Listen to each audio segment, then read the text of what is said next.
La dictadura cubana, desesperada por robar el dinero de los cubanos, anuncia que habrá duras sanciones para los cuentapropistas que incumplieron con el fisco. ¿Cómo están, amigos? Bienvenidos a Noticias Importantes. Comenzamos. Vamos a llegar hasta el último incumplidor, anunció la directora jurídica de la Oficina Nacional de Administración Tributaria. El pasado 30 de abril concluyó en Cuba la campaña de declaración jurada de ingresos personales para personas naturales. En este caso, se trató de los ingresos obtenidos por los trabajadores de cuenta propia durante el pasado 2021. Los resultados que se han reportado no son satisfactorios para las autoridades tributarias. Solo el 70% de los contribuyentes que debían presentar las declaraciones juradas lo hicieron en tiempo y forma. En verdad, un retroceso con respecto a la campaña del año anterior, cuando el porcentaje de presentación de ese documento fue del 93%. Según declaraciones de funcionarios de la Oficina Nacional de Administración Tributaria, ONAT, debido al incumplimiento antes mencionado, sobre todo considerando que muchos contribuyentes debían acompañar sus declaraciones juradas con un pago adicional de sus impuestos, se ha visto afectado mucho presupuesto municipal, afectaciones que, siempre de acuerdo con el discurso oficialista, podrían impedir la reparación de los acueductos y los policlínicos, la construcción de viviendas y la pavimentación de varias calles. La directora jurídica de la ONAT ha declarado que tales incumplidores serán sancionados con multas que pueden ser de alrededor de 200 pesos, cierre del establecimiento o del retiro de la licencia para ejercer el trabajo por cuenta propia. Y dijo más, cuando ya esas acciones sean ocultar información, llevar doble contabilidad o no cumplir con registrar los ingresos y gastos, dejan de ser una simple infracción y la oficina pone esas conductas a disposición de las autoridades judiciales del país, autoridades judiciales que pueden solicitar penas de prisión hasta 8 años de cárcel. Los incumplimientos con el fisco no solo se circunscriben a la no declaración de los ingresos obtenidos en 2021, también ha trascendido que un total de 72.543 contribuyentes no han realizado el pago de sus impuestos correspondientes a los meses de enero, febrero, marzo del actual 2022. Ante tales situaciones y después de afirmar que la ONAT se esforzará en recaudar todos los impuestos dejados de pagar, la citada funcionaria jalonó sus declaraciones con una frase amenazante: vamos a llegar hasta el último incumplidor. Como parte de las acciones de fiscalización llevadas a cabo por la ONAT, se ha detectado 361 cuentapropistas que estaban ejecutando actividades no relacionadas con las autorizadas. Se trata de una ilegalidad, así se califica por las autoridades, no bien definida como tal, máxime si consideramos que ya no habrá lista de actividades permitidas, sino proyectos de trabajo presentados por los propios cuentapropistas. Conviene puntualizar que esta campaña de declaración jurada que ahora concluye transcurrió en medio de medidas más rígidas con vistas a un mayor control gubernamental sobre los trabajadores por cuenta propia. Todos los contribuyentes que tributan en el régimen general están en la obligación de presentar las declaraciones juradas de ingresos personales. De igual manera, todos han debido habilitar cuentas bancarias fiscales para maniobrar con sus ingresos, una medida que fuerza el control bancario sobre la labor de estos actores no estatales. Por otra parte, deben poseer justificación mediante vales o facturas del 80% de los gastos asociados a su actividad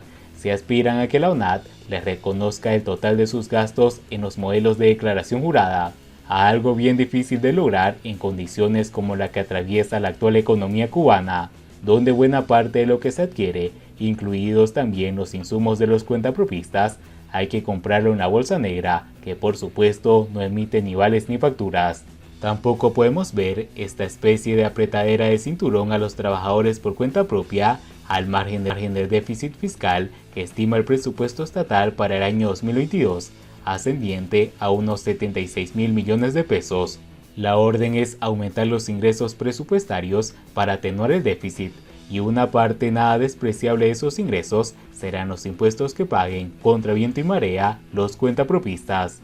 Siguiendo con las noticias, el régimen se defiende mintiendo en la ONU, afirma que el servicio militar es voluntario en Cuba. Iciel González García, funcionaria del Ministerio de Relaciones Exteriores, MINREX, asegura que en Cuba no se recluta ni se reclutará a niños. La funcionaria del Ministerio de Relaciones Exteriores mintió abiertamente al responder a las dudas que le plantearon a los representantes de La Habana los expertos que integran el Comité de Derechos del Niño, CRC, por sus siglas en inglés, de la Organización de las Naciones Unidas, que se reunió esta semana en Ginebra para el examen regular de los Estados miembros de ese mecanismo. El panel, que se interesó por la situación de la infancia en Cuba, interrogó a los funcionarios cubanos por el tema de la edad del reclutamiento militar de menores en la isla. Ante ello, González García, segunda secretaria de la Dirección Nacional de Asuntos Multilaterales y de Derecho Internacional de MINREX, dijo lo siguiente: "Lo primero que debo trasladar a este comité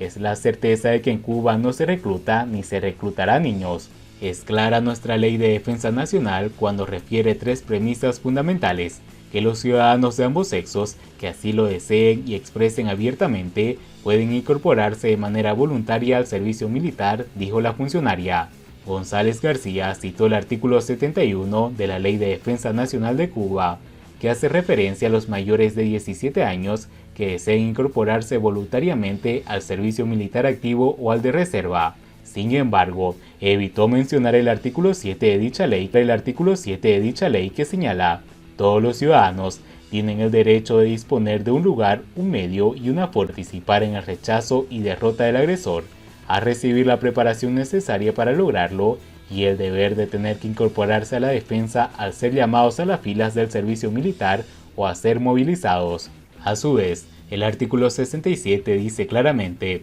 "Los ciudadanos de sexo masculino, desde el 1 de enero del año en el que cumplen los 17 años de edad hasta el 31 de diciembre del año en el que arriben a la edad de 28 años, deben cumplir el servicio militar activo por un plazo de 2 años. En el caso de ser designados para el Ejecutivo Juvenil del Trabajo, cumplen 2 meses adicionales para su preparación combativa". El artículo 64 de esa misma ley dispone que el servicio militar constituye una de las vías principales que permite a los ciudadanos cubanos de ambos sexos cumplir el honroso deber de servir con las armas a la patria, y comprende el servicio militar activo y de reserva. Luego, aclarar que solo están exentos del cumplimiento del servicio militar los incapacitados físicos o mentales, declarados oficialmente como tales, de conformidad con lo establecido por el Ministerio de las Fuerzas Armadas Revolucionarias. El artículo 66 precisa que el servicio militar activo consiste en el cumplimiento directo de las obligaciones militares de los ciudadanos en las unidades y dependencias del Ministerio de las Fuerzas Armadas Revolucionarias o del Ministerio del Interior, y se rige por disposiciones especiales dictadas por estos organismos. Durante el 8º Congreso del Partido Comunista de Cuba, PCC, en abril de 2021, Raúl Castro sugirió, a la luz de las tendencias al envejecimiento de la población cubana, que, entre muchos efectos negativos, limita el número de ciudadanos que arriban a la edad reglamentaria para sumarse al servicio militar, la experiencia del Instituto Superior de Relaciones Internacionales debería estudiarse en el propósito de generalizar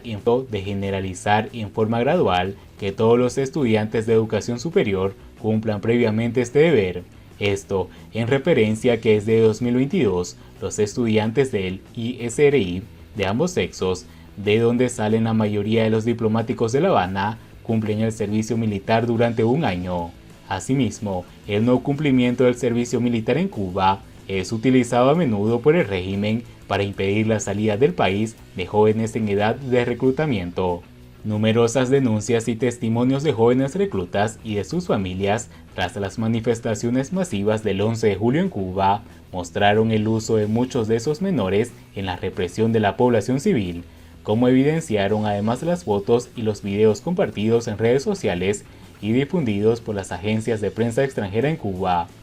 Y bien amigos, así vamos terminando las noticias importantes del día de hoy. Por favor, nos ayudarían mucho compartir y poder informar a muchas más personas de la verdadera realidad en Cuba. Patria y vida, mis hermanos, nos vemos en el siguiente.